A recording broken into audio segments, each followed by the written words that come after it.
ready for some football. I don't know about you. Who else could it be but your man Lou? Yeah. The Louie T Network is powered by MusicHead University. MusicHeads, classes in session. Turn me up. Enroll on YouTube now. Link is in the description. Who else could it be? For me, you meant Louie T. Welcome to Monday Night Football overtime. Bengals, Cowboys. Another really good game. We've been on a nice hot streak here of late. I think they're going to mess it up next Monday, though. Did you see that shit they putting on next Monday? And they got a nerve to put on two of them some bitches. But I digress. Cowboys and Bengals put on another fantastic game with a great finish. Bengals come out victorious 27-20 over the Dallas Cowboys. Both teams leave this game at 5-8. Neither one of these are playoff teams. And it really didn't matter what the outcome was. You know, there were some people worried about if Dallas won this game. They weren't running the table. They weren't going to win every game they had left on their schedule. They weren't making the playoffs whether they won this game or not. 6-7. I'm not worried about any team that doesn't have at least 7 wins at this point of the season. So what a way to lose a game if you're the Cowboys. Ouch. I mean, that is some unbelievably inconceivable ineptitude. You got to know the rules, and it's always one guy on every team. I guarantee you the other 10 guys on the field at that point knew exactly what the rule was and knew to get away from the football. And the one guy that didn't, of course, the ball is going to find him, right? What? You remember the on Waterboy when he throws the ball to the offensive lineman that was talking about his mama so he could drop kick him after he scored the touchdown, but they lost the game. And the commentator says, "What an idiot." That's how you feel about Amani Oruwariye after doing that dumb shit. But enough of Dallas. We'll come back to the Cowboys. Big win for Cincinnati, man. I mean, not that they're going anywhere either, right? But in a season that has been filled with heartbreaking losses, close finishes that they don't come out on top of. They showed the stat at least 3 times towards the end of the game. They were 1-7 this season in games decided by, one score or less. And they just couldn't catch a break in those games. And so to finally be on the receive, look, they had a punt blocked that was going to set Dallas up. Brandon Aubrey, before they even snapped the ball, would have already been in field goal range. All they would have had to do at that point was get 1 first down, force Cincinnati to call their timeouts, and they could have, wind that puppy down, called that timeout with 3 seconds left, kick a walk-off field goal, and go home happy, winners of 3 straight. And now you're 6-7. But if you're Cincinnati, somehow you get a punt blocked, they touch it, you get new life, and you knew it was only a matter of time before Burrow made them pay. And Jamar Chase had a big night, 14 catches, over 170 yards. His second touchdown proved to be the game-winning touchdown. He was fantastic. I thought Chase Brown was really good tonight as well. Had to catch and run for the touchdown. Ran hard. Didn't have a ton of rush yards, but I thought he caught it out of the backfield pretty good. Had the little catch early on one of the early drives where Burrow escaped the pocket and dumped it to him on the 3rd down. So I just thought he had an impactful role in this game. Not a lot of Higgins, not a lot of Yoshi Bosch, not a lot of Mike Gesicki, but a ton of Jamar Chase and Chase Brown. Those were the 2 guys that really stood out in this game offensively outside of Joe Burrow. But this was about the Bengals defense, believe it or not. Burrow is having an MVP caliber season, and if the record reflected that, he'd be right there with Josh Allen in terms of MVP recognition, but it's just not happening for him at 5-8. But the issue has been the defense this season. They've been in games, they've scored a bunch of points. This was actually one of their worst offensive performances, believe it or not, despite Joe Burrow racking up over 300 yards passing yet again. Despite Joe Burrow throwing for 3 touchdowns in a game yet again. This was one of the worst offensive performances by Cincinnati. They only mustered 27 points in this game, which is well below what they had been doing here of late. And believe it or not, this was the defense's, I would say, best performance. I think you'd be hard-pressed to find a game this season in which Cincinnati's defense has given up just 20 points. I'm trying to think.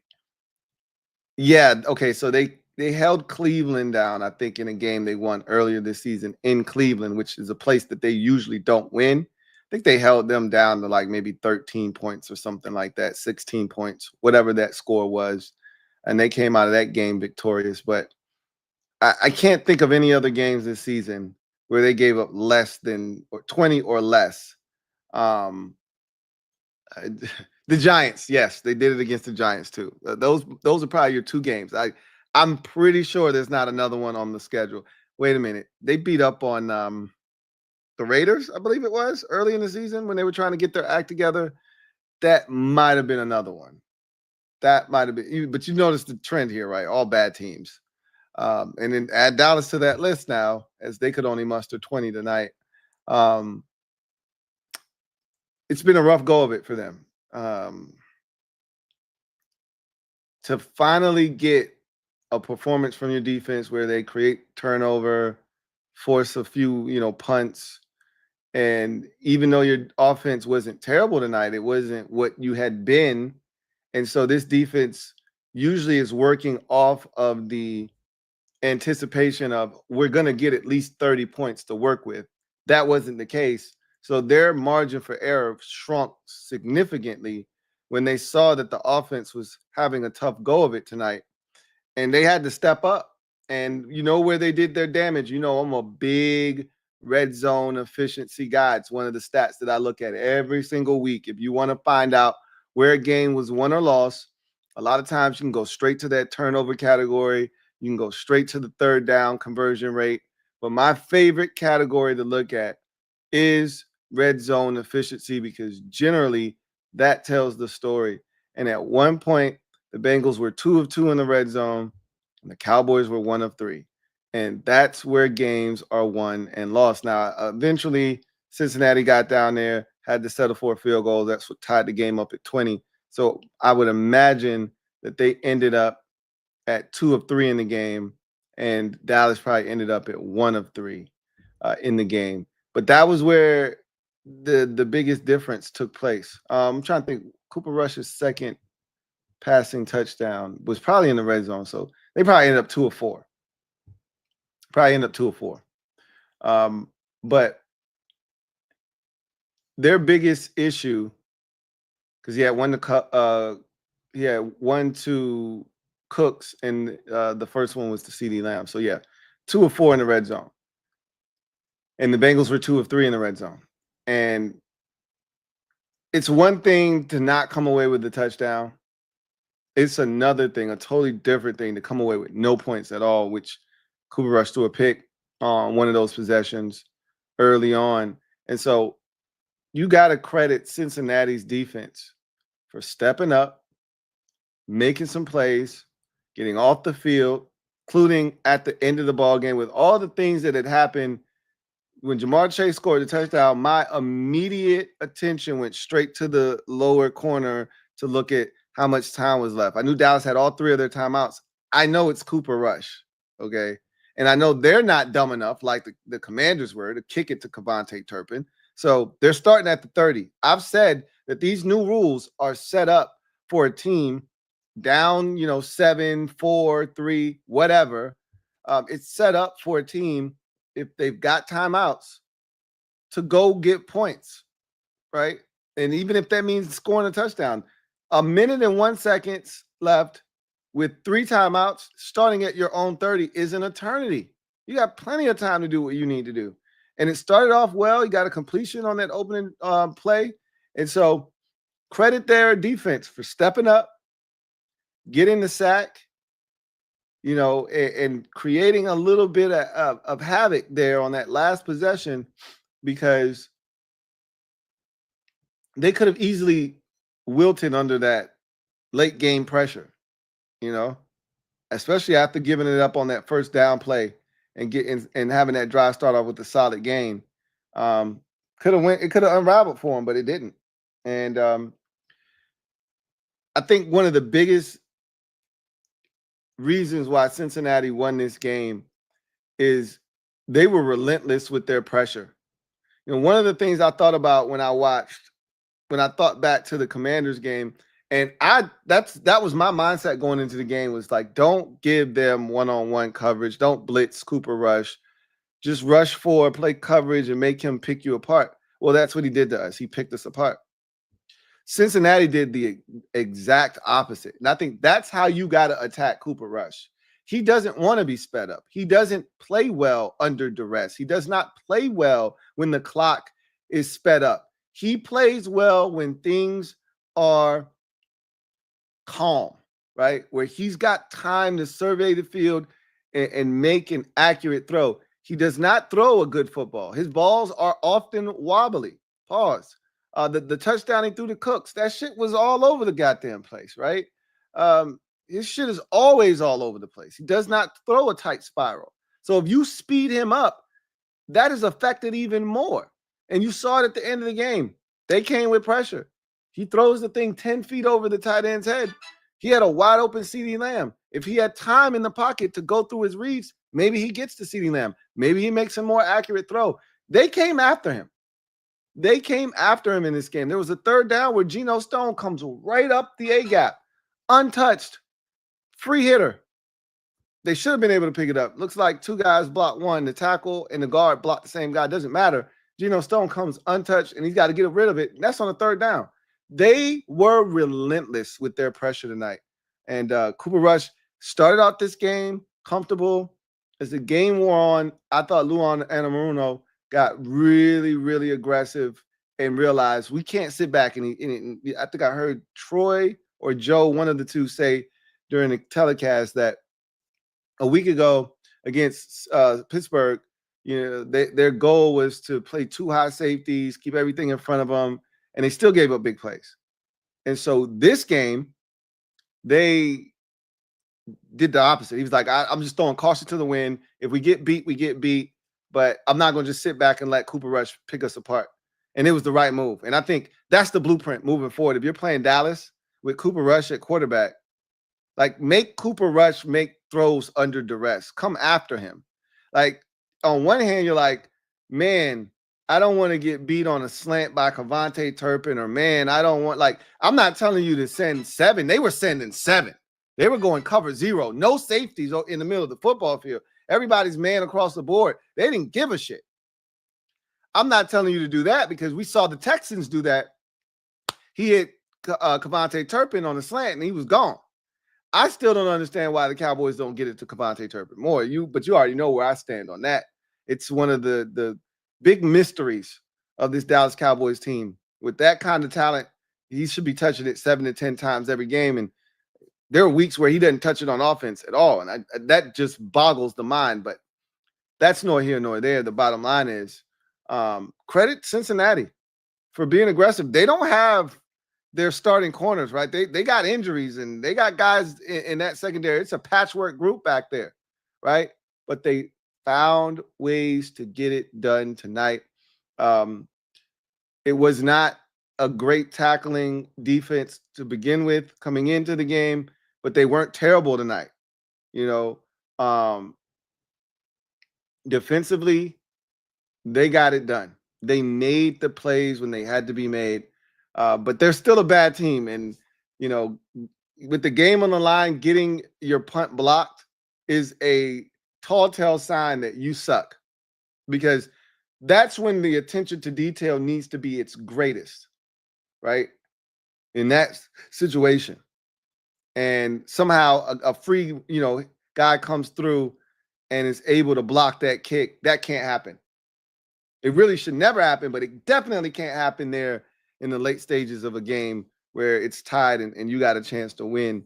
But again, tonight was their night. The football god said, "Hey, we're gonna bless you with one." It's been a rough year, man.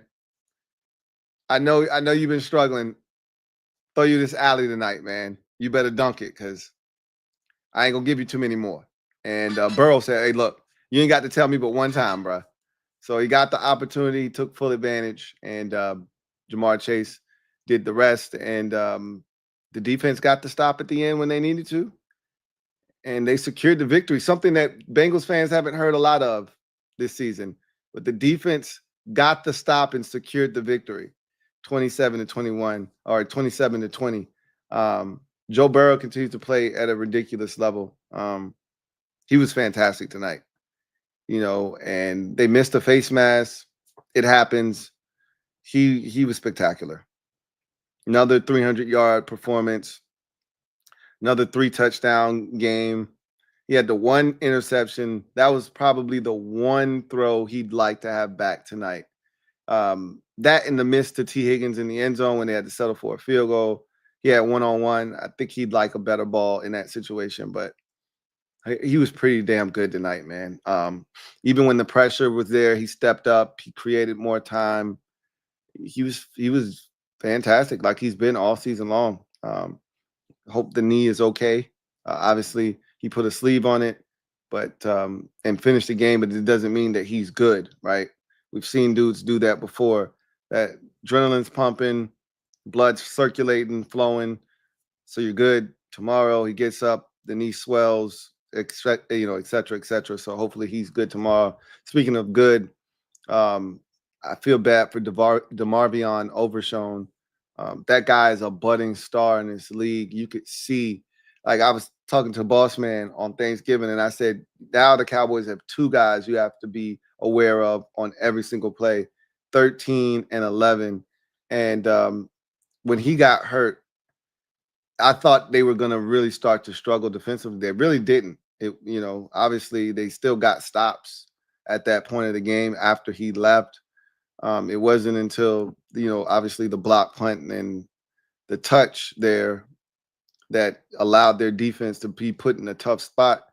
And as much as I want to say I feel bad for Michael Parsons, I don't feel bad for him, but he was pissed.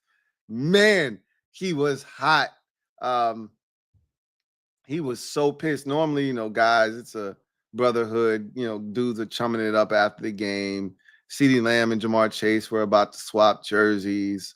That's the NFL, right? Like, there's so many fans out there that are hung up on, the old days when, players didn't like each other from different teams. Like, that shit doesn't exist anymore, right? Everybody's got respect for everybody. A lot of times these guys grew up with one another, be playing in 7-on-7 and these different, they go to these different facilities to work out, whether it's pre-draft or, in the off season, whatever the case may be. These guys, they grew up with each other, they know each other, or they're working out with each other, or they share agents, whatever the case may be. Everybody's tight. And he didn't want to talk to anybody after the game. He walked off. As soon as the game was done, after they didn't convert that fourth down, he pretty much stormed to the locker room. He is pissed. I wonder what that podcast episode is going to look like when he does it for Bleacher Report this week, because he was hot. I mean, I ain't seen a dude that upset in a minute, like without doing stuff crazy, throwing a temper tantrum. Like, he was just mad. You could tell competitively, like, we played too well to lose this game. And that's how we lose, on some bullshit like that. We won 2 in a row. We fighting to try to get back to the playoffs. And this is how y'all lose the game for us?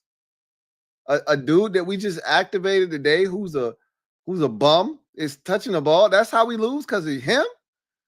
Oh, he was livid. He was hot. And I wanted to feel bad for him, but I didn't. I just laughed like, That's rough. But what isn't rough was the play of Rico Dowdle. I mean, he's been a revelation. If there's any takeaway potentially from a lost season, it's, discovering, new stars, young talent, et cetera, et cetera. That's usually the silver lining when you're bad. Is can guys that finally get an opportunity due to your circumstances, whether it's they're thrusted into an opportunity because of injuries, or you want to take a look at some young guys because you are bad, whatever the case may be. Rico Dowdle was a guy that was an afterthought when this season started. They didn't know what the hell they were going to do at running back, but he wasn't it, right? He was just supposed to be a part of that mix, not the guy. And it took them a while to get to that point, but they realized, like, who's stopping Rico Dowdle from getting the bulk of the carries? Like, we don't have any running backs here that deserve to be splitting these carries up. Let's just give it to Rico and see what he can do with it. And he's taking advantage of it. He's second straight 100-yard game. He set a career high tonight. I think he had 144 yards, if I'm not mistaken. I actually don't know why they stopped running the ball. They, I thought, got a little sloppy with the handles. He ripped off, I want to say, like a 18 to 20-yard run on that possession that they ended up having the penalties on, and ultimately had to punt the football, which was probably their second to last possession. And they're heading towards field goal range, and then they just stopped running the ball. And they picked up a couple of holding penalties, and they started going in reverse. And they ended up getting nothing out of the drive. And I'm just like, and I think Cincinnati did the same exact thing, but they weren't having success on the ground. It was 14 carries, 58 yards, if I'm not mistaken, for Chase Brown. Meanwhile, Rico Dowdle was like 18 for $144 or something crazy like that. So I just don't know why Dallas didn't run it more. Like, McCarthy came out of the halftime locker room saying we need to get back to running the football, and they still didn't run it. He was killing them in the first half. He was killing them when he got the ball in the second half. I don't understand why he didn't get more touches. He had 13 carries, 90 yards, and he ended up having 18 carries, I believe, in this game, if I'm not mistaken. Maybe he got to 19 or 20. But with the way he was, dominating, he should have got the ball more. This should have been a 200-yard rush night if they were going to continue to defend the run that way. And for whatever reason, they just stopped giving it to him. And it's not like you got Dak at quarterback. You have Cooper Rush at quarterback. So you're taking the ball out of Rico Dowdle's hands to put it in Cooper Rush's hands. For what exactly? So that was a bit of a head scratcher, but at the end of the day, I can say that the Cowboys defensively look so much different with all these guys coming back. You get the secondary whole again with Trayvon Diggs and Jordan Lewis and Deron Bland, and you got your safeties back there, and Wilson and Hooker, and it looks different. It's a different group. And yes, Jamar Chase had 14 catches for 177 yards or whatever it was, and 2 tuds, but he's Jamar Chase. He came into the game leading the NFL in catches and yards, and this is why, because he's Jamar Chase. Like, not many teams stop him, shut him down, slow him down, et cetera, et cetera. So he's going to get his most weeks. But they shut down the run. This was a Cowboys team that couldn't stop the run to save their life the first 10, 11 weeks of the season. And then Parsons comes back, and they start to really get into a rhythm. DeMarvion Overshown starts to, come into his own, and all of a sudden, they started playing better up front. They're still not getting a ton of pressure on the quarterback if it's not Parsons, but they were stopping the run better. The secondary was playing tighter coverage, and they gave themselves a chance. This is an explosive, dynamic Bengals offense that had been lighting everybody up. Everybody up. Everybody was getting 30 put on their head for the most part here down the stretch. And they held them to 20 points. 20 points. Up until that, block muff combination that led to the Bengals getting another opportunity and Burrow connecting with Jamar Chase on a 40-yard touchdown.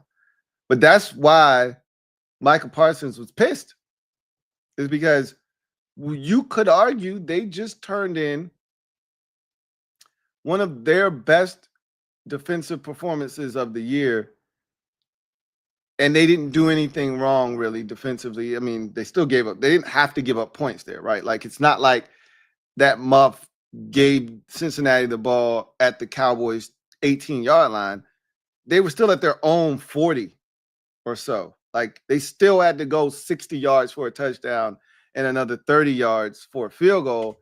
And they had an unreliable kicker in Cade York, and you let them go down the field and score. But you could also argue that they were probably gassed at that point. They had just gotten a stop. They shouldn't be on the field. So mentally you shut it down, et cetera, et cetera. But he was pissed, and I get it. And I wonder what this means for McCarthy and company, because there's been a bit of a groundswell here of late since they started winning some games about him possibly coming back. And Parsons was vocal in saying, hey, I would like to see us run it back next year with everybody healthy, yada, yada, yada. And Jerry said, hey, it's not a foregone conclusion that we're going to fire McCarthy. He's done a really good job since he's come in, and, you know, see how the season finishes up. That's a gut punch of a loss. You know, a lot of good vibes going on with the 2-game win streak, and, you know, you had a chance to extend it to 3, and then that's a gut punch. You get a big special teams play, there are good vibes everywhere, and then all of a sudden it's not. that sucks, right? That's a gut punch. And so you know, the next thing I wonder is, how does that affect them down the stretch? Because they still got winnable games, you know. But like I had said before, they weren't going to beat the Bucks. They weren't going to beat the Eagles. Like, I shouldn't say that they're not going to beat the Commanders, but they shouldn't beat the Commanders. But, you know, after what we did against them the first time, I don't know what the hell to think against them. But they weren't going to run the table, which is why I could care less if they won the game or not, to be honest with you. But I'm glad they lost. I love seeing Jerry in the box looking dumbfounded. I like seeing Michael Parsons beside himself because they just blew a game they had no business blowing. And I love all of that, right? All that comes with it. And so I want Dallas to be bad, but not bad enough to where they're somewhere relevant in the draft process, right? Like, as a Commanders fan, there were many years where we couldn't decide what we wanted to be. We weren't good enough to be a playoff team, but we weren't bad enough to be a top 10 pick team. So we'd settle in around 13 or 14 or 17, and that's the worst, right? It's being 17th in the draft is the worst, because there's really no benefit to that. I mean, you should get a good player regardless, no matter where you're drafting in the first round. You should get a good player. But the worst thing you can do is win 7 games and end up, you know, somewhere in that 16, 17, 18, you know, range. And that's where Dallas is heading, right? They're going to beat Carolina more likely than not. And who knows, they could sneak somebody else and win 7 games. I mean, that's where I had them at with this win streak, was 7. They could still get there. It looks like 6 now, though, because I don't see them beating Tampa, Philadelphia, or the Commanders. So it feels like 6, but they could sneak somebody else. And so we'll see what happens. But this loss might end up being a nail in the coffin for McCarthy. I personally want to see them bring everybody back. You know, McCarthy is a bozo. I don't think Mike Zimmer is a bad defensive coordinator. He ain't Dan Quinn, but I think he is still good at what he does. He knows defense. And I think with a healthy group, we got to see what happens. Like, no DeMarvion Overshown changes everything defensively for them because he's a problem. And if that's a significant knee injury that could impact him going into next year, then it changes the way I feel about them defensively. If that's just a knee sprain or a hyperextension or something like that, where he may miss the rest of this season, but he'll be just fine, next year, then yeah, they could be problematic because that dude is ridiculous. So it'll be interesting to see what the rest of this season provides and what it how it helps dictate what the ultimate decision-making process looks like for the Cowboys, because they were trending towards bringing everybody back. I hope that's what they do, because you're not winning anything of substance with the group that they have there right now. You're not. And I like it like that. I like it like that. I like it like that. Like, I don't worry about Mike McCarthy, right?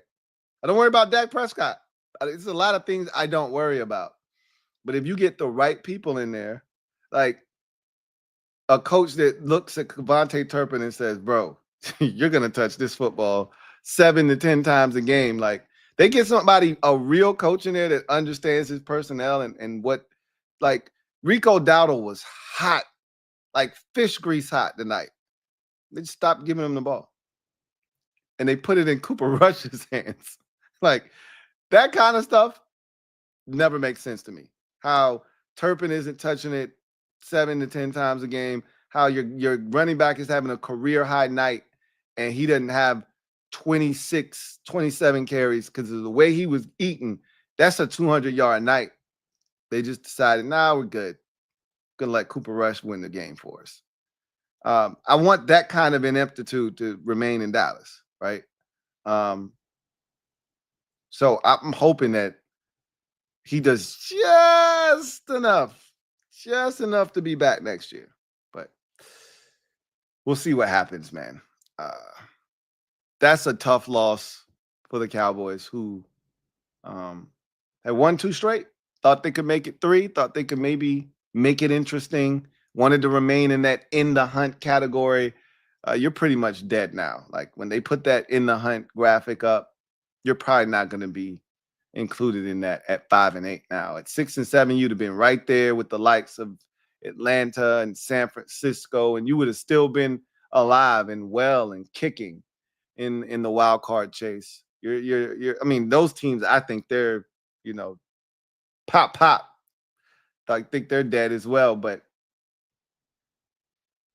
it's hard for someone to tell you you're dead if you're right there with everybody else.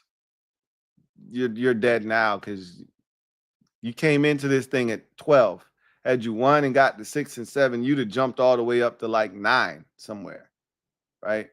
You would have been in the mix. You'd have you would have left all those teams like the Saints and all those other teams that stink. You'd have jumped right over them.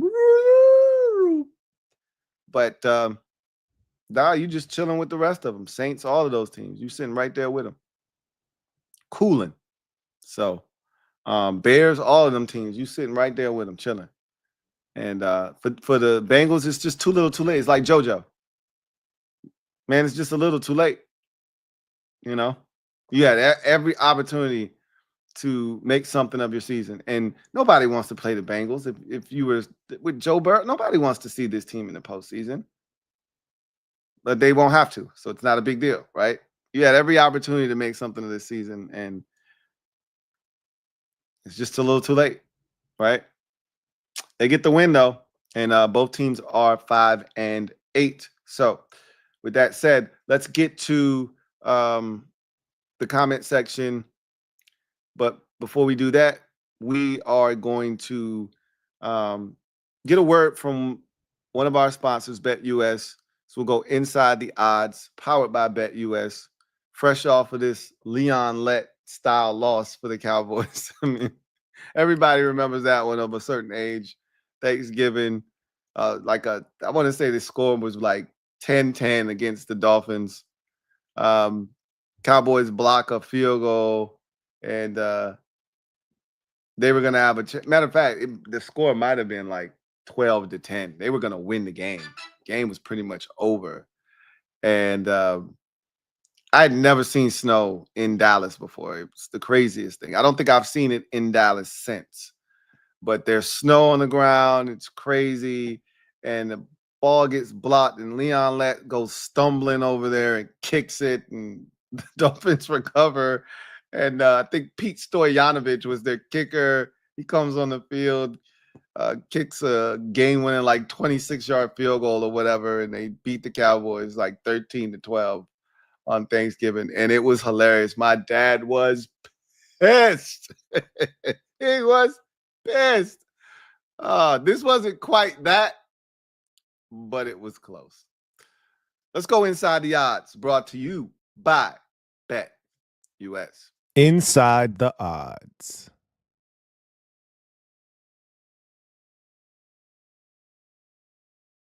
Looking for a new book?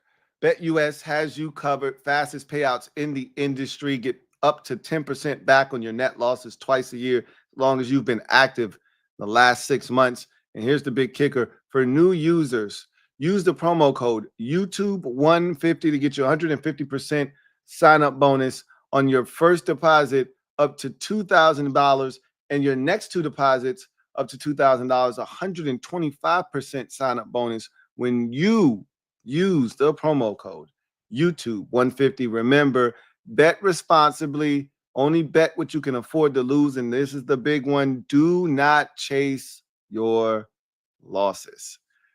So, Bengals, were a 4.5-point favorite according to BetUS. These numbers you see in front of you have been provided to us by BetUS straight off of their site.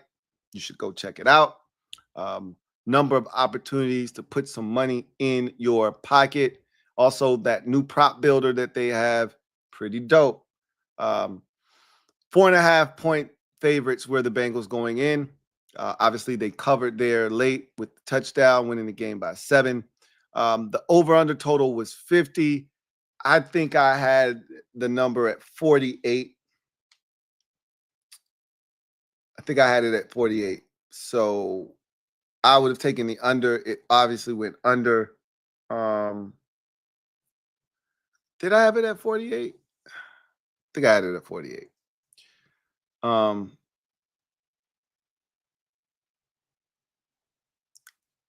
I find it hard to believe that I had it at 48, but I probably did have it at 48. Just knowing, I thought I probably would have pushed it to the 50s.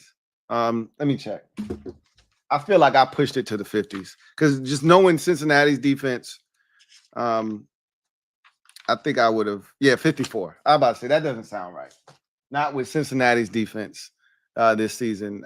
That doesn't sound like a number that would have been where I would have gone. So I had 54 as my point total. They had it at 50, did BetUS, and they hit the under, obviously. I would have gone over because Cincinnati's defense has been trash all year. They've given up big points to everyone. I just figured this would be something like 30-24 Dallas, something to that effect. 33-30 Dallas, some shit like that.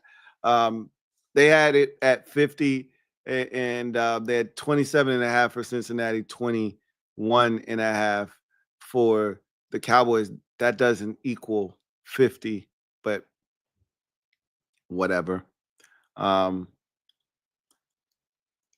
Let's look at something else. So before the game, I was interested in some of the playoff specials on BetUS. And, a lot of things transpired yesterday. And a lot of teams, hurt themselves by not winning games yesterday. Arizona hurt themselves pretty bad yesterday, losing. They got swept by Seattle. That's a big loss. The Falcons got blown out, and they're heading in the wrong direction. Bengals got a big win tonight. The Broncos were on a bye week. The Colts, I think, were on a bye week as well. The Chargers had a gut-wrenching loss themselves last night to the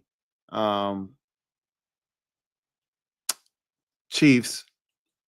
Rams had a humongous win on Sunday over the Bills. Dolphins come from behind victory over the Jets. Seahawks, they look like the best team in the NFC West. I did not think I would find myself uttering those words this year, but here we are. The Bucks, I thought they'd come back and win that division, right? Once I saw the trajectory of the Falcons, when the Falcons swept them, and then you had the injuries to the receivers, it felt like Tampa Bay was cooked. But then you watched Atlanta struggling, and you said, man, Tampa should have been down and out, but Atlanta's not running away with this thing the way that they should be. And the Bucks are going to get healthier, but more importantly, that schedule is going to lighten up. And if they're not far enough away by the time that the Bucks get their act together, which was post-bye week, you're like, man, I think Tampa's going to come back and steal that division. And what do you know? They've taken the lead, and I don't think they're going to look back. I don't think they're going to look back. Then you got the Commanders down here as well. They were on a bye week this past week. So let's go back here, and then we'll go back to the does anything stand out here amongst all of these odds?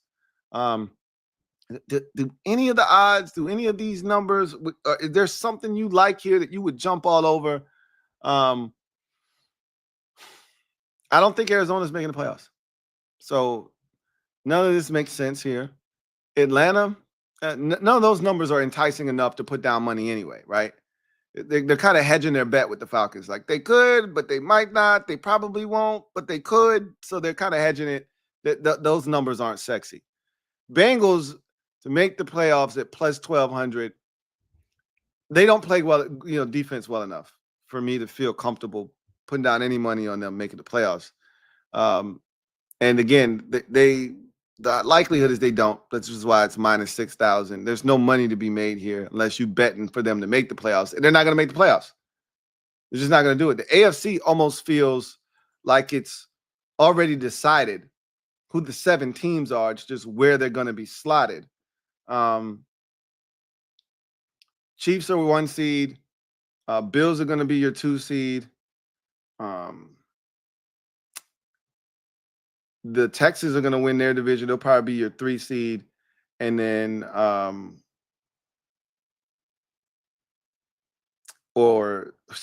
Steelers could end up with the 2 seed. I still think Buffalo's going to end up with the 2 seed. I think, Philadelphia probably is going to beat Pittsburgh here. And I still think Baltimore is going to beat Pittsburgh too. So I don't think they're going to be the 2 seed. I think it's going to end up being Chiefs 1, Bills 2, Steelers 3, Texans 4. And then the Chargers, some form of Chargers, Ravens, Broncos kind of feels like the 3 wild card teams, right? Some form of that. I don't think I'm leaving anybody out. You got teams like Indy and the Dolphins who are hanging around, but they don't feel real to me. So I don't see Cincinnati. They needed to win that game last week against Pittsburgh to keep any hope alive. But Denver feels like a not a sure thing, but they feel good right now. They feel like a team that's going to make the playoffs. None of these numbers really jump out at you. But if you thought that they were going to have the bottom fall out of their season at plus 210, not bad, right? Not bad. But I think their defense is just too good. Colts, neither one of those numbers jump out at you. And I just don't think enough of their offense to bet on them making the postseason. Chargers, again, unless you think that their offense is going to stall out, which it has the last 2 weeks, but they still won one of those games. And they somehow missed the postseason because of it. Because that plus 700 that's pretty delectable. That's pretty juicy. But I think we feel like the Chargers are one of the 7 best teams in the AFC. So I think they're going to make the playoffs. Remember, all of these odds are brought to you by BetUS. Big shout out to them for providing us with these numbers. Rams, they're the tricky one, right? But again, they're hedging, just like they're doing with Atlanta, they're hedging their bet here. And they could make it, but they could miss it. So they're not really giving you, a ton of money here. But I get it because the Rams they're dangerous. And seeing what they did yesterday against Buffalo, it changed my perspective of Buffalo, but it also changed my perspective of the Rams because I was talking that Rams ain't shit. Nonsense. That was my narrative. Like, yeah, they're not that good. And I still don't believe in the Rams, but I do believe in Sean McVay, and it is that time of the year where he starts to get the best out of his team. And so that was a wake-up call for me. Like, if there's one team that scares me right now as a Commanders fan, like, we got to make sure we keep winning because the Rams, they just showed me that they're not afraid of anybody. And they could get hot and win everything down the stretch. They got a lot of division games. I expect somebody to catch them in those division games, but we'll see. If the 49ers don't get them on Thursday, they could run the table. I wouldn't be shocked if they did. Dolphins, this is an interesting one because I don't know what their schedule is, but if all it would take is one team to fall off the wagon. It could be the Chargers. It could be the Broncos. The Broncos seem the more likely of the two to fall off the wagon if it were to happen. And the Dolphins just continue to stay hot, right? If I'm not mistaken, the Dolphins are now 6-7. Let me double check that. Yeah, they're 6-7 now. So I could see a scenario, and again, they've already played their 2 Buffalo games, so I would guess that there's probably at least 1 New England game left on their schedule, if not 2. I don't recall them playing New England at all this season, but their season has been forgettable. So they could have already played New England once and used up one of their get out of jail Patriot cards already. But assuming that they have used one of them, they still got one left, I would assume that they've played the Jets twice, but that's not a safe assumption to make. Matter of fact, instead of guessing, let's just get the phone out and let's just check and see what their schedule is remaining. I'm actually curious now. Because if there's one team that could get hot here and make some noise, it'd be them. They got the Texans, the 49ers, the Browns, and then the Jets. So they have used both of their get out of jail Patriot cards. Don't have any of those left. That's a big game too. I mean, look, the Texans are going to win their division. So it doesn't matter for their stuff. Just from a confidence standpoint, they haven't looked good in 2 months, have the Texans. They've been uneven as hell. If they can't beat a 6-7 Dolphins team at home with them coming off of a bye, I don't know what to make of the Texans if they can't get it done there. They've been really spotty, man. Really spotty. That's an interesting game there. Dolphins aren't going to run the table. I don't like that schedule that they got left. So, but that's an interesting, if you thought that, man, maybe Denver could, stall out down the stretch. Denver's got the Chiefs again. Denver's got the Chargers again. Denver's got some tough games. If you thought they could stall out, Miami would be the one. It wouldn't be Indy. It'd be Miami. That'd be an interesting bet. Seattle is definitely making the playoffs to me at this point as the winner of that division. Now, they could flame out. Anything could happen, but feels like that defense coupled with Geno Smith's ability to take care of the football, make timely throws, and that run game is coming to life. Charbonnet was outstanding against the Cardinals this past week. They did that without Kenneth Walker III, who is also a beast.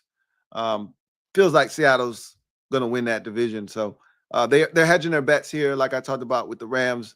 But Seattle, it's deserving for Seattle. They're going to make the playoffs. Tampa Bay, also going to make the playoffs. I think that the the plus 275 for no is interesting, but why? Because they're going to make the playoffs. They're going to win that division. The Falcons are absolutely choking away their season. This is incredible how they've collapsed this season. I'd be lying to you if I said I saw this coming. I did not, but here we are. And then the Commanders, they're very interesting. Is that plus 350 is juicy on the no side. If you think that they're going to fumble the bag, because they're in a great position right now, right? Hence the minus 500 on the yes side. Like, they don't want to give away money there because it feels like they're going to make the playoffs, but they're in uncharted territory for them. So who knows how they're going to handle coming off of this bye week. That's going to be a big game to see how they go out to New Orleans. Probably no Derek Carr. They take care of business there like they're supposed to. Get to 9. I've said this a number of times. The magic number in the NFC is 10. You get to 10 wins, you're making the playoffs, right? You get to 10. Now, the Rams need to lose on Thursday Night Football to make that like a reality. Because if they beat the 49ers and they get hot, like really hot down the stretch, that number could be moved to 11 based off of the Rams. But I expect the Rams to lose another game here shortly. And then that'll make that 10 number feel, more and more realistic. So the Commanders look like a playoff team in my estimation. But again, they got to finish the deal off. But that plus 350 is pretty damn enticing. I will say that. If you think the Commanders are going to screw the pooch, that plus 350 is screaming at you. Bet me. Bet me. So I'm not saying. I'm just saying. Anyway, big shout out to BetUS for sponsoring this stream and blessing us with those odds. So let's get to the comment section. See what you guys have to say. If you're out there, you want your comment read, use the hashtag LouieTLive to have your comments read on the air if they are pertinent. Can't assure you that time will allow us to get to your comment, but I can assure you that if you super chat, we will get to your comment and react to it live on the show, and you will jump straight to the front of the line. So I can assure you of that. So with that said, let's get to the comment section real quick. Shooter, what's going on, my guy, Door Gunner? Thank you for the super chat. Greatly appreciate you. Thank you for being a member of the MOBB. Who writes, when did the Cowboys re-sign Leon Lett? LOL. I don't know. I don't know. I don't know when they did that, but he made an honorary appearance tonight, and it was not good. If you're a Cowboys fan, I don't know when they did it, but it was funny to see them do it. Swaggy P, thank you for the super chat. Greatly appreciate you. Thank you for being a member of the MOBB. Who writes, Hendrickson reminds me of Kerrigan a little bit. Yeah, he does, doesn't he? He's a much better, improved version of Ryan Kerrigan. Their movements are very similar. Like Trey Hendrickson is very stiff. So is Ryan Kerrigan. Like, there isn't any wiggle. There's no bend. He's just really good at what he does. But Kerrigan was never the type of rusher that Hendrickson is. Like, Kerrigan never saw more than 12.5 sacks. I think that was his career high. Hendrickson had like an 18.5 sack season. I think he's had a 16, and this year he'll probably end up with another 15 or so. Like, Kerrigan could never dream of those types of numbers. Hendrickson actually wins, whether it's with speed,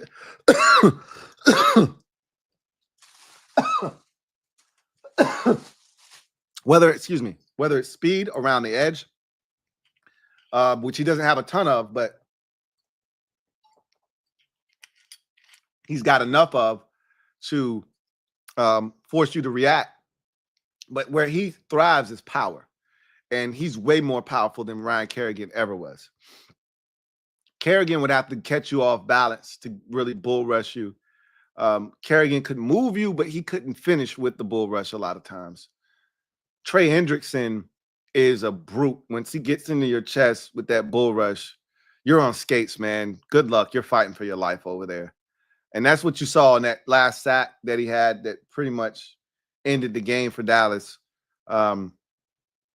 He just took Chuma Udoga and put his hands in his chest and Hadoukened him all the way back to the quarterback. Like, I understand why you see Kerrigan in him. Their movements are very similar. Their games are very similar. But Trey Hendrickson is an advanced, evolved version of Ryan Kerrigan. The Black Kid, thank you for the super chat. Greatly appreciate you. The Black Kid writes, come on over, Parsons. We know you done with that rodeo, LOL.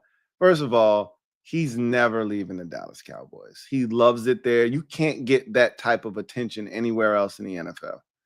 You know, part of the reason why he's got that deal with Bleacher Report is because he plays for the Dallas Cowboys. He plays for America's team. If he played on the Minnesota Vikings, he wouldn't be on Bleacher Report right now.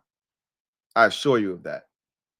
But he plays for Dallas. Like, there are opportunities that exist because you play for Dallas. And then here's the biggest thing, right? Even if he did want to leave, he doesn't control that. Dallas does. And they're not going to let him leave.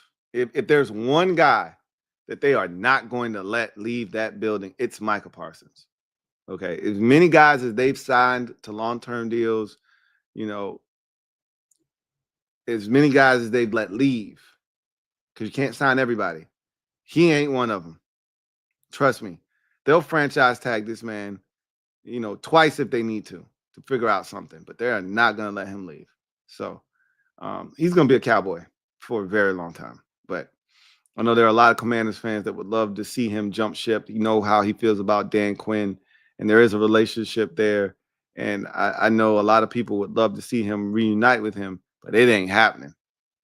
I can tell you that right now. But he was pissed. Boy, was he pissed on that sideline tonight, boy. That was crazy to see. He was steaming like Willie Beeman.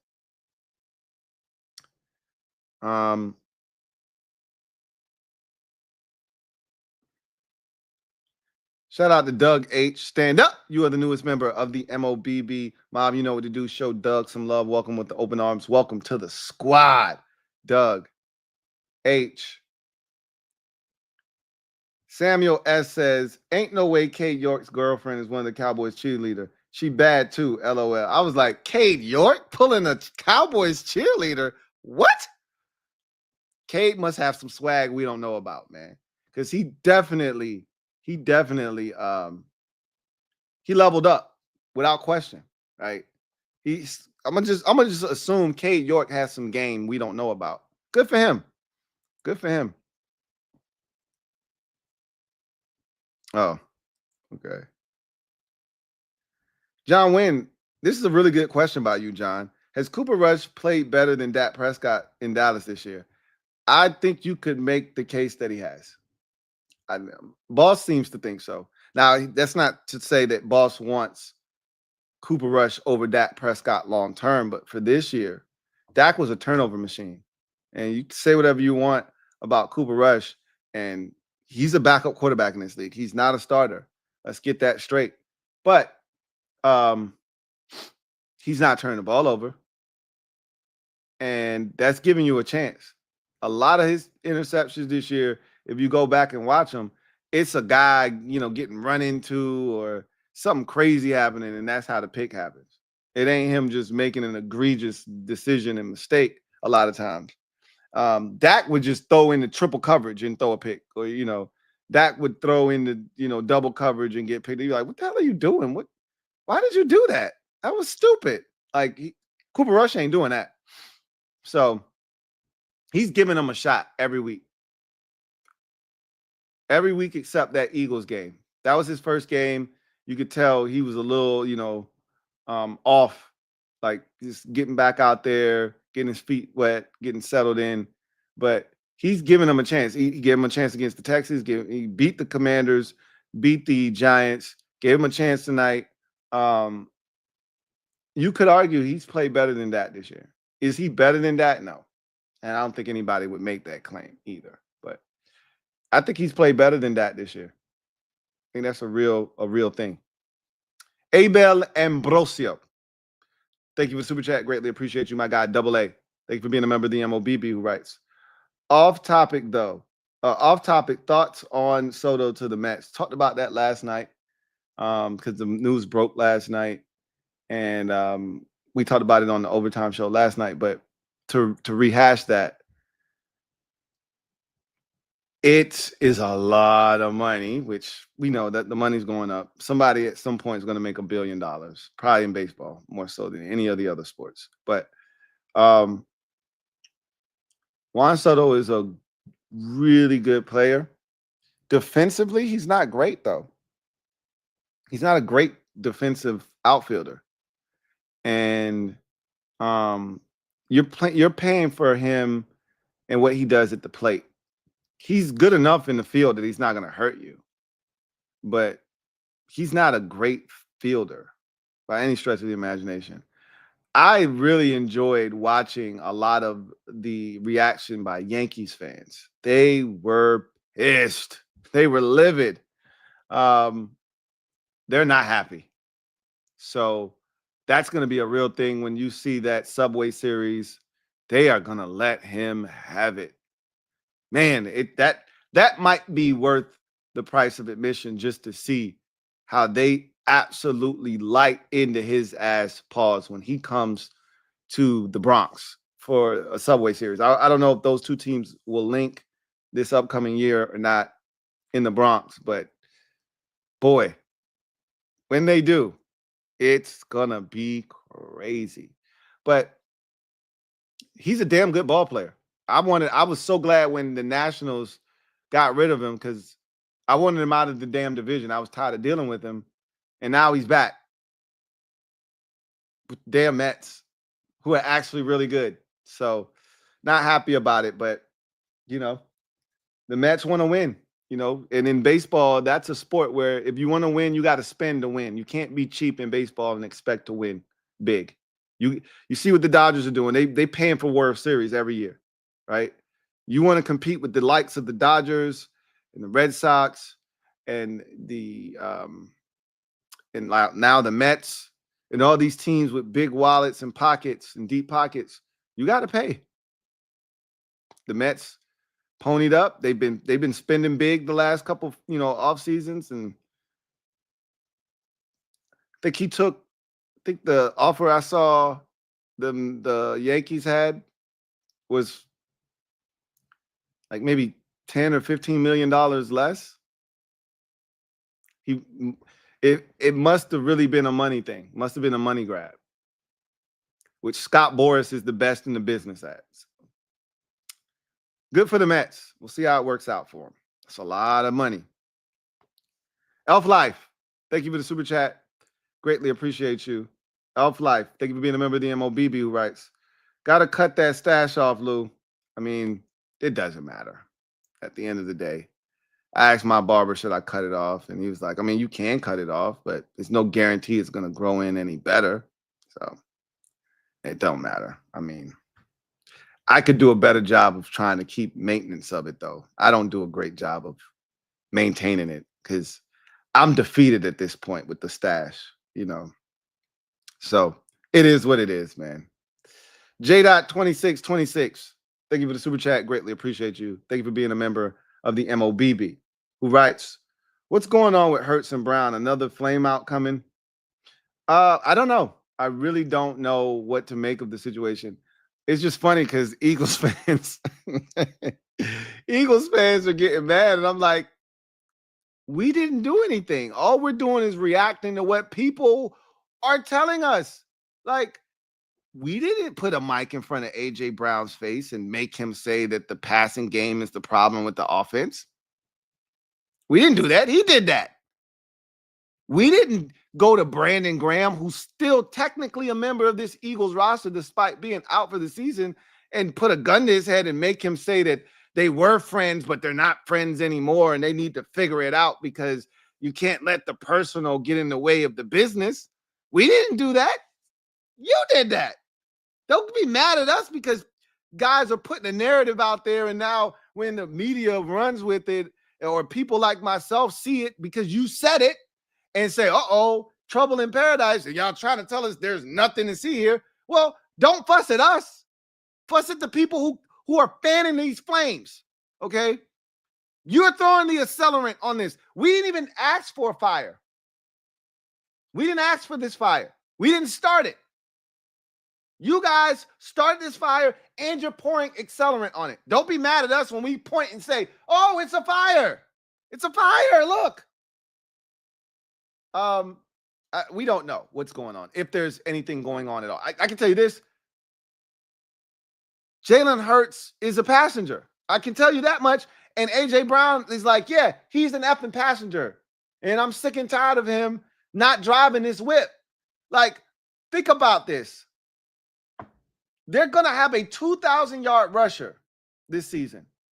And the man over the last 3-4 weeks is averaging 120 yards a game passing, with Saquon running for a $120 every week, bare minimum.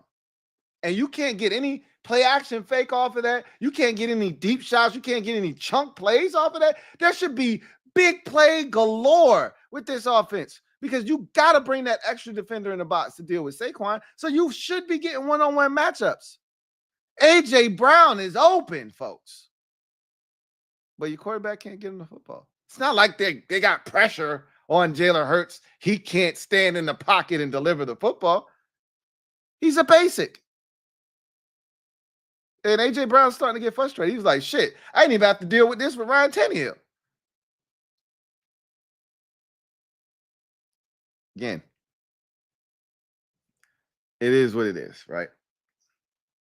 I don't know if another flame out is coming or not. But I can tell you this, they got issues. The Eagles do. They got issues. And if they don't clean up the issues, yeah, another flame out is coming.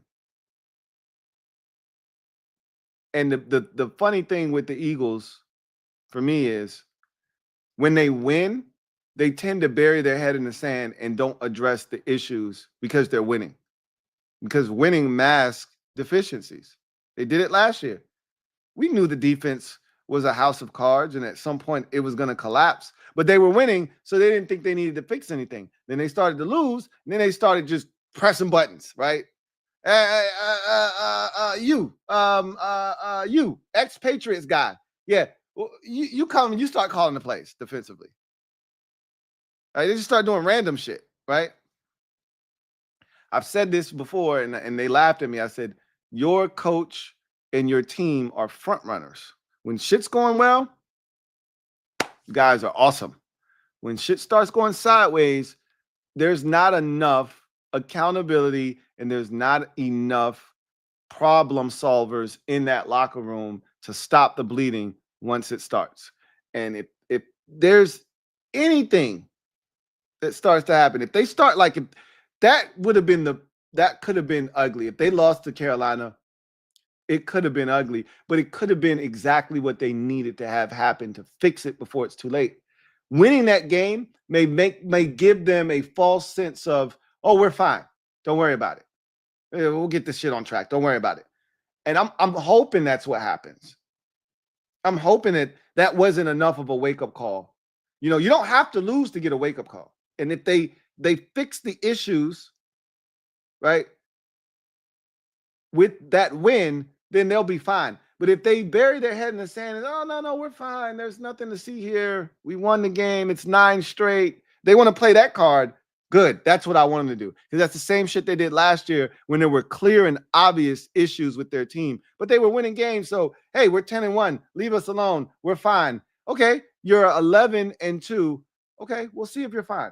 I don't think you're fine. You got a kicker who can't make a kick over 50 yards. You can't score points in the first quarter. You're struggling to move the ball down the field via the pass. Your quarterback had 108 yards passing, right, against a bad defense. Yeah, there's shit wrong. But if you're going to tell me it's nothing wrong because you're 11-2, great. Because that shit's going to kick your ass once you start playing better teams. So we'll see what happens. But I wouldn't say that a flame out is coming yet. but it could. It could. We'll see. Darnell Kelly, been a member for 39 months. Salute to you.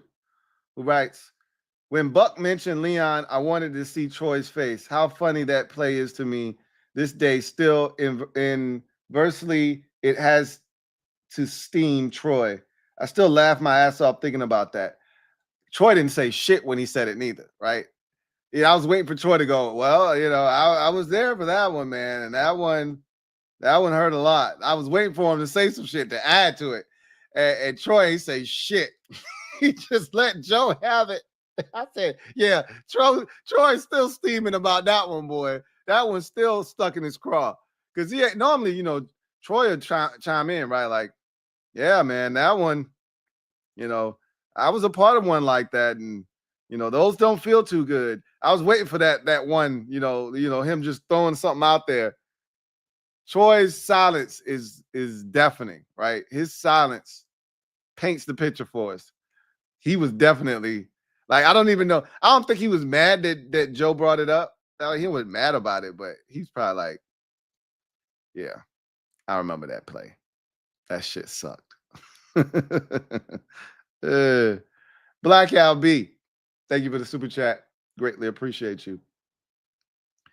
Black Al B writes, Michael was that meme, but we talked so much shit. Yo, Michael was over there having a full-fledged conversation with himself, cussing himself out, mad. Like, I can't believe this shit, yo. I can't believe this shit. We got to stop. We blocked the kick, and this clown, I can't believe this shit, man. We so fucking trash, yo. Can't believe we about to lose to these dudes, man. Like, we played too good. We should be winning this game. Like, you could tell he was going off.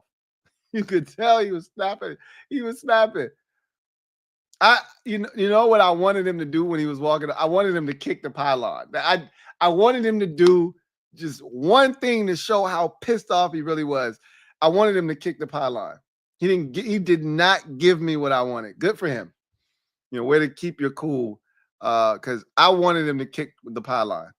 And that would have really showed his frustration. I was like, yeah, he kicked the pylon. He pissed off. But he didn't kick it. It was right there. I thought he was gonna boot that bitch. He said, "Nah, I'm gonna behave myself." They might find the NFL probably would have fined him if he did some shit like that. So probably smart on his part not to do that. But I was rooting for it like hell. Anyway, I digress. Let's see where we at.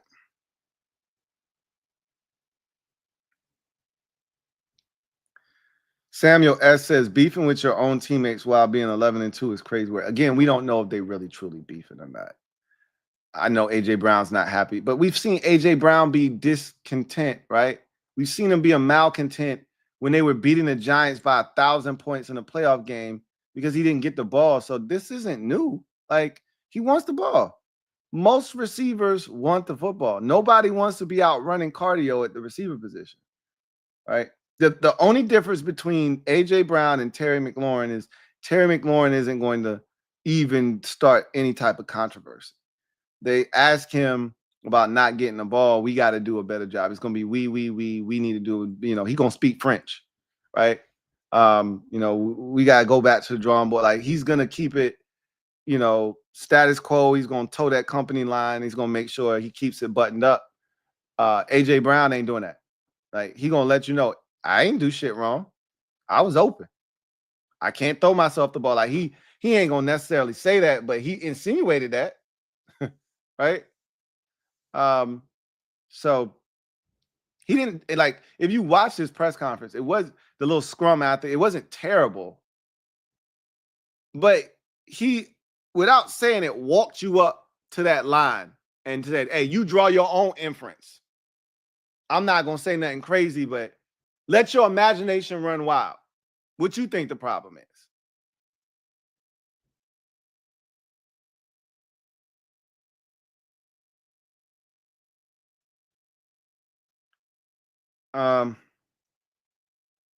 Did the Cowboys have a play where they punted the ball from their own 40, from the Bengals 40? I don't think they did. They would have tried it out, Brandon Aubrey from 64 yards. I don't think they did that tonight.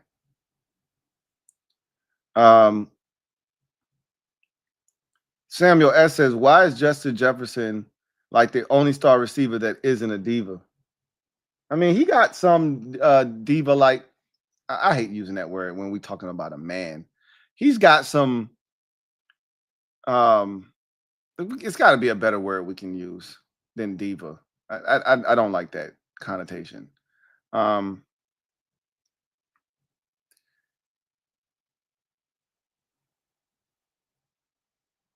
He's got some of that I want the ball type of, behavior as well. Like, what receiver doesn't? He just isn't as over the top with it. I've seen Justin Jefferson pissed off because he didn't get the ball. I've seen him throw his helmet before and all that shit. If you know you're talented, if you know what you're capable of, and you feel like you can have a bigger impact on the game, I get it. I get it. I get it. Santiago Trudell, been a member for 11 months. Really appreciate you, writes Karma a B. We lost to a freaks special teams play, so did they. Yeah. Yeah, it is. It is, isn't it? I would have rather us just won the game and not had Cincinnati benefit from us having to take the L. But yeah, it was very similar. Like, what are the odds that you block a punt? It moves forward, however, and then one of your special teams players decides, I'm going to recover this block punt. And touches it but doesn't recover it, and it goes to the other team who does recover. What are the odds that that is ultimately the reason you end up losing the game? Those are very small odds. Like if we were using BetUS to provide us with odds for that being the reason, that would probably be like plus 3,000 that would happen. But it did. But it did. What a shame. I'm gonna right now in my thesaurus look up a better word for diva, because I don't like that word.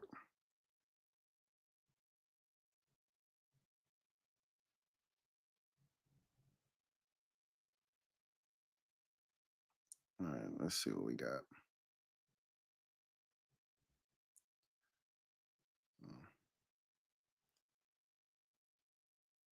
Let's see. I found another word, but I don't know if I like that word either. It's kind of the same thing. So let's see if we can't find a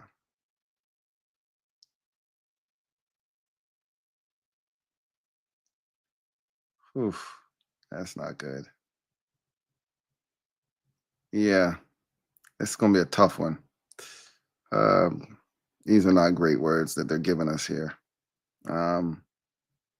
You know what? I like the word moody. Let's go with that. Moody. It's not quite the same thing, but it's close enough. We'll go with moody. Justin Jefferson can be moody too at times. There's levels to it though, obviously. And some guys are a little bit moodier than others, right? You saw the Giants receiver after the game, pissed. The rookie receiver, Malik Neighbors. They asked him about a damn plane over the bill. I ain't paid for the damn plane, man. I don't know what the hell y'all talking about. He was mad as hell. Like, there's levels to it, though. There's levels to it.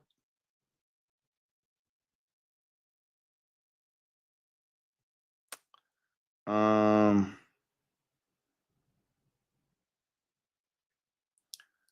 Moy, he said, you know it's bad when Michael Parsons starts crying and leaves the game before it's over, LOL. Bro was in full tears beside himself. He ain't cry, though. I ain't seen no tears on that man's face. He was hot, but I ain't seen no tears. Was he really crying? I ain't seen no tears. If he was crying and it was abundantly clear, right? I gotta talk to my dad about that. I gotta talk to boss because he don't like that shit. He don't like he's big on you don't cry until you get into the locker room. You do whatever you want to do once you get in the locker room. So I gotta see that. I would have to see proof. Anyway, I digress. All right, we hit our hour and 20 limit, so I'm gonna get out of here now.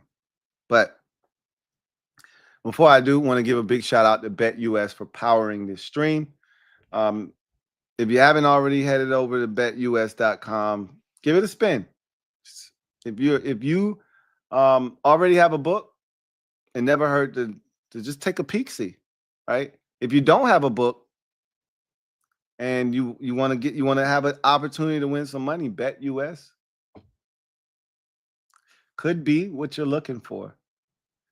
Use the promo code YouTube150 to get you a 150% sign-up bonus on your first deposit of up to $2,000. That's a good way to figure out if this is what you want to do or not. It's a damn good bonus. Signing up for the first time, right? 125% sign-up bonus on your next two deposits, up to $2,000 when you use the promo code YouTube150.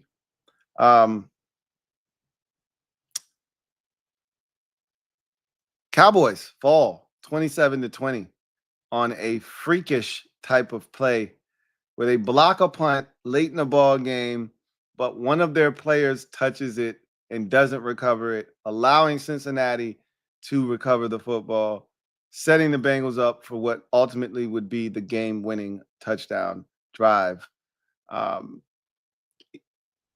You can't script it any better if you're a Cowboys hater. Like, they literally had victory in their jaws and snatched defeat right out of their the mouth of the Bengals. The Bengals were about to chew this L, and they're like, "Nah, you give me that. You don't know what to do with that loss. Let me get it." Bengals get the win. They've had tough luck this season. They probably were due for one of these. So they get to 5-8. Cowboys leave this game at 5-8. The bigger story for me is the Marvion Overshown. He suffered a very, very significant knee injury. It appears that it was a significant knee injury. Needed help to get off the field. Couldn't put too much weight on it. I hope that it's nothing serious, but it did not look good. Because, knowing that he just came back not too long ago from an ACL, now, knowing that it wasn't non-contract makes you feel better. Unlike the Panthers running back, you're watching the game and you knew immediately, oh my God, he just re-injured his ACL. That's not good. And sure enough, we found out today that he did in fact re-tear his ACL. So you just don't want to see that type of thing happen. His was not non-contact. So there's a chance that it could just be, a sprain, a hyperextension, something of that ilk. But that's a big loss, whatever the case may be. And you're hoping it's not for an extended period of time into the offseason. So Bengals get the win 27-20. Both teams are 5-8. Cowboys 2-game win streak snap. They're now 5-8. And any hope of trying to make a late season push for the postseason are dashed with this loss if you're Dallas. I looked up the word, and prima donna was the word that popped up. And I was like, nah, that's you might as well say a diva. Prima donna is the exact same thing. Like, you're not really doing, you're not really going anywhere else. It's the same thing, right? So I just said, no, I'm not doing that. Anyway, I digress. Y'all get out of here. Enjoy the rest of your evening. Santiago Trudell, thank you for the super chat. Greatly appreciate you. Santiago, thank you for being a member of the MOBB who writes. Santiago writes, blessings, Lou. Diva equals crash out kings. There's been some crash out kings on the sidelines. Odell Beckham Jr. used to be one of the best crash out kings on the sidelines that we've ever seen at the receiver position. Antonio Brown, when he took off all of his clothes essentially and walked off the field for the last time, that was the ultimate crash out moment from a receiver. We've seen some crazy shit from receivers, but maybe crash out kings is a good one too. That might be a good one. We might have to roll with that one. Metaphor, thank you for the super chat. Greatly appreciate you. Metaphor, thank you for being a member of the MOBB who writes. Primary Donna, I'm pretty sure your autocorrect got you there. Prima donna or crooner, Lou. Crooner sounds like someone who's singing 1980s R&B. I'm not a male R&B singer from the 80s. We're not calling somebody a crooner. And like I said, prima donna is too much like diva. It's still a female connotation behind it. Sort of like a queen, right? Not what I'm looking for, right? When I'm not looking to emasculate these dudes. I think that's a really bad way of describing guys wanting the football or being disgruntled. Moody or crash out kings. I think, like I said, there's levels to it. If you go full Odell Beckham Jr., kicking goalposts, that sort of thing, getting in fights with goalposts, or kicking nets, and or you're taking off clothes, or you get into it with a coach and players have to hold you back, that sort of thing, then I guess we can call you a crash out king. But for now, you're just moody. You're just moody. Anyway, I digress. You guys get out of here. Enjoy the rest of your evening. I'll have a Louie T Network podcast episode for you tomorrow, fresh, hot off the presses. And we will then turn our attention to week 15. So another good game. Another good game. Primetime has been delivering here of late. So you guys enjoy the rest of your evening. Take care. God bless. And good night. Peace.